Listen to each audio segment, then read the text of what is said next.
Today we are at Fletcher Jones Audi in Chicago checking out the brand new refreshed 2021 Audi RS5. And this car that's sitting behind me is extra special. It is one of the launch edition cars.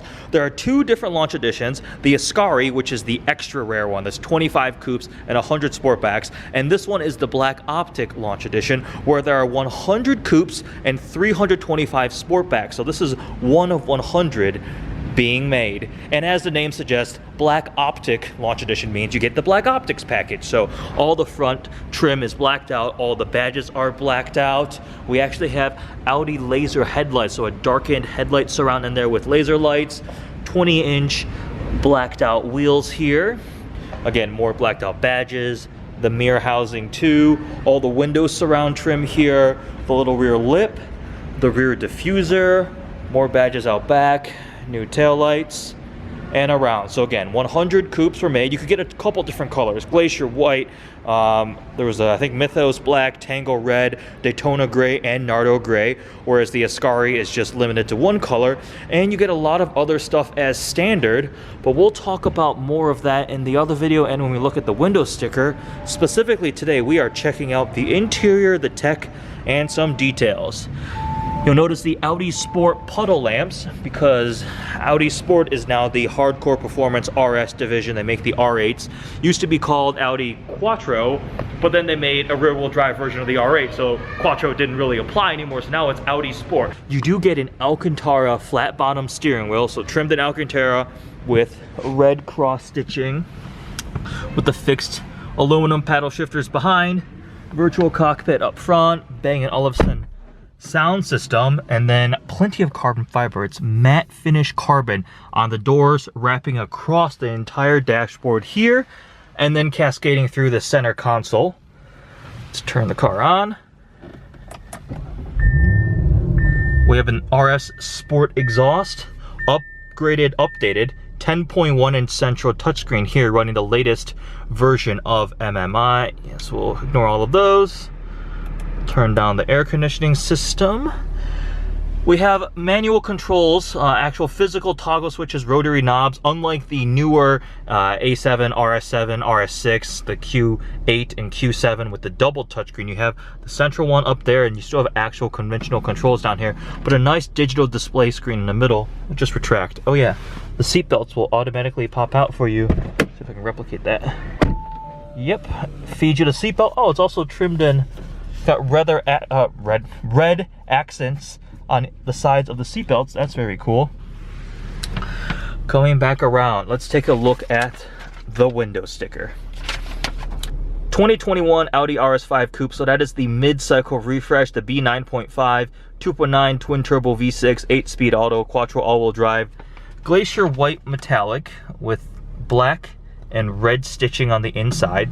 If you look at the seats, the signature Audi RS hexagonal stitching with the contrast red looks really nice. The RS logo embossed on the back. We've got Alcantara inserts on the doors too. But Black Optic Launch Edition, $12,300 option. You got some driver assist features, blacked out everything, flat bottom steering wheel, no heating. Let's see, you get red brake calipers, matte carbon inlays, design package exterior. Oh, Sport exhaust. That sounds better. You also get DRC, dynamic ride control. So you have steel springs that are cross-linked to help handling, eliminate body roll, some driver assist features as optioned, $89,040.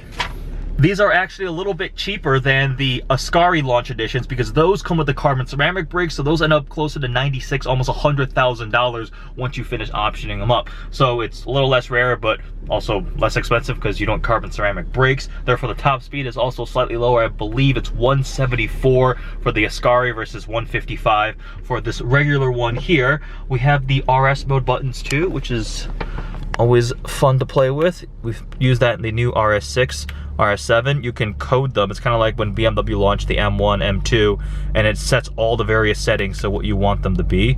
Go back to dynamic as normal. Here on the lower side of the center console, you have your drive select toggles for comfort, auto, or dynamic.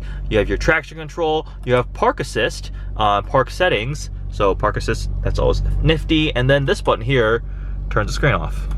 Theoretically, it turns the screen off. and then you just tap it to turn it back on. So I hopped out. I technically should show rear seat space, getting into the back seat. This is why the Sportback exists, because the rear seat, I can't get in this way. That doesn't work. There is a Sportback for if you actually need back seats. This isn't working. Oh, that doesn't work either. One sec. Okay. Hello. Ow, that wasn't graceful at all. I am in the back seat of the RS5 coupe. Yeah, I can't sit up straight. My head's in the ceiling.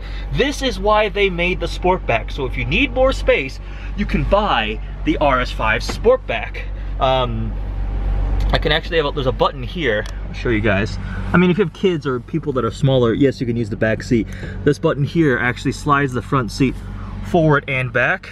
This leather strap here, you pull that and then it moves forward like most coupes do. So, yeah, I mean, not for someone who's 6'3", but that's why they make the Sportback. Remember, in America, we don't get the RS4 Avant. We don't get the wagon, because Americans hate wagons. But maybe if the RS6 Avant sells really well, they will eventually bring us the RS4 Avant. That would be cool, but again, this is the coupe, so it does have back seats. I'm back here now. I can't sit up straight. 6'3", so it's not as comfortable. If you have children, it would work. If you have shorter friends, it'll work in a pinch. If you are gonna use them often, just get the Sportback. That's why they make it. Let's see, are there any other details I'm missing? I don't think so. We've got B&O system. Again, the red trim is really nice. We can show you guys the trunk once we hop outside. The nice matte carbon, new giant touchscreen in the middle. It does not retract. I think it just sits there. Like on my RS7, it would retract. It stays there. Alcantara steering wheel. We do have a glass roof up here, a sunroof. I think that's it. I'm gonna climb onto the back now. Hopefully this can be done more gracefully. Come on. Ah.